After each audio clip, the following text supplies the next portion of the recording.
Buenas horas, alumnos y alumnas, y bienvenidas a este tercer y último vídeo de piedras naturales. Empezamos. Continuamos con la etapa de construcción. En esta etapa vamos a hablar de las propiedades de las piedras, los tipos de piedras y los productos que podemos utilizar en construcción. En cuanto a las propiedades de las piedras, estas dependen de su estructura, que puede ser cristalina, amorfa y porosa. Vamos a estudiar la estructura cristalina y la porosa.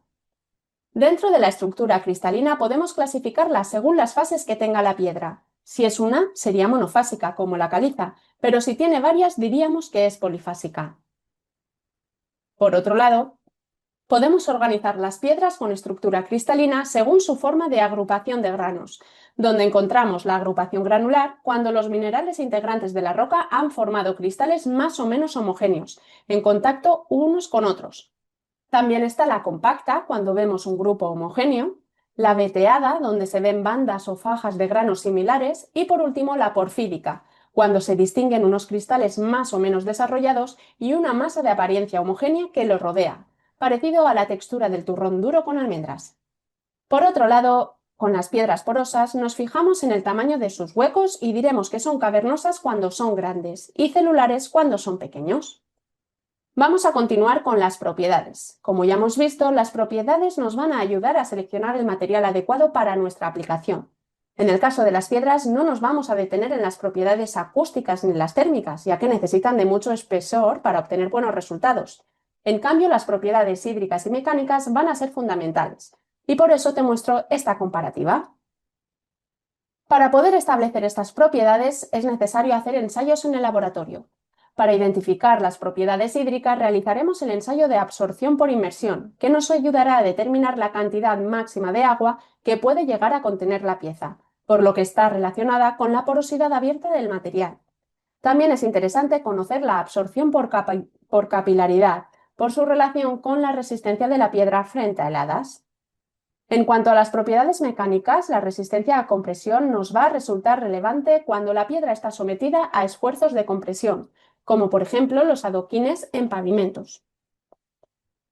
Mientras que la resistencia a flexión será fundamental en elementos sometidos a flexión, como por ejemplo una arqueta que tan solo se sostiene por su perímetro. La resistencia al arrancamiento de anclaje será determinante en el aplacado de fachadas y además se deberá tener en cuenta si la piedra es isótropa o anisótropa para realizar ensayos en las dos direcciones.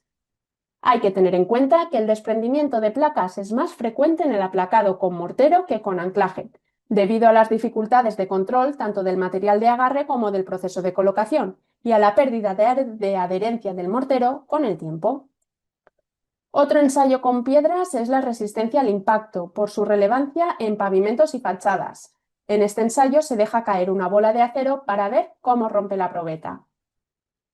Por otro lado, la resistencia al deslizamiento es fundamental en los pavimentos, ya que según la rugosidad de la superficie, el pavimento puede ser resbaladizo y provocar caídas. En su ensayo se hace pasar un péndulo por una probeta, cuya velocidad frena más o menos en función de la rugosidad de la probeta. Y por último tendríamos la resistencia a la abrasión mecánica, que es interesante en los pavimentos y se ensaya sometiendo una probeta al rozamiento de un disco con un polvo abrasivo, para ver la longitud de la huella que deja. A continuación te voy a presentar las piedras más utilizadas en el sector de la construcción, en función de su origen petrogenético. Dentro de las rocas ígneas vamos a estudiar el granito. Como ves, puede tener distintas tonalidades y agrupaciones de granos. El granito es una roca ígnea intrusiva, formada principalmente por cuarzo, feldespato y mica. Es una piedra muy dura y polifásica. Dentro de las rocas sedimentarias tenemos a la arenisca.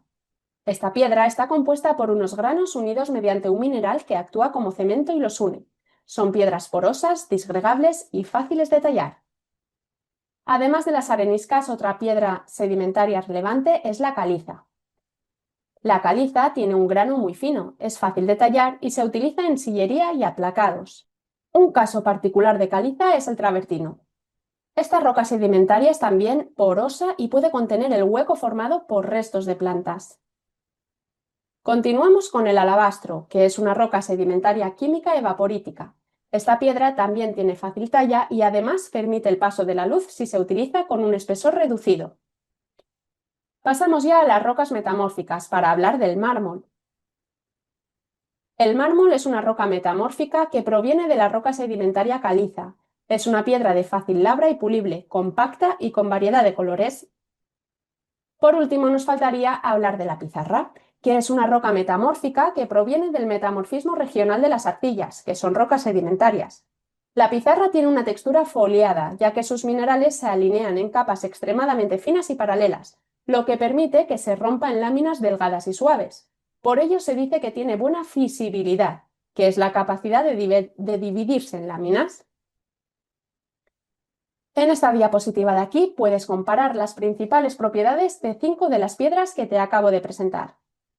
Y por último, te he traído las imágenes de las muestras incluidas en el test de reconocimiento.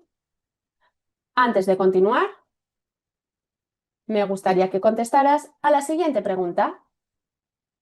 Muchas gracias por tu respuesta. Avanzamos ahora con los productos con piedra. Como sabes, denominamos producto de piedra natural a un determinado material pétreo con una forma constructiva y un uso previsto.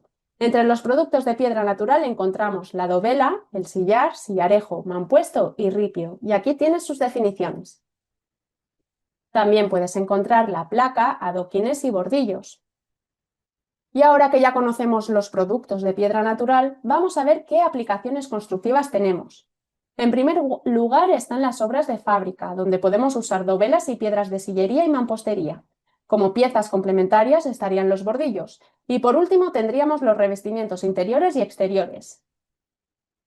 Aquí puedes ver un muro donde la piedra tiene una función portante, aislante y decorativa, y es base para el apoyo de otros elementos.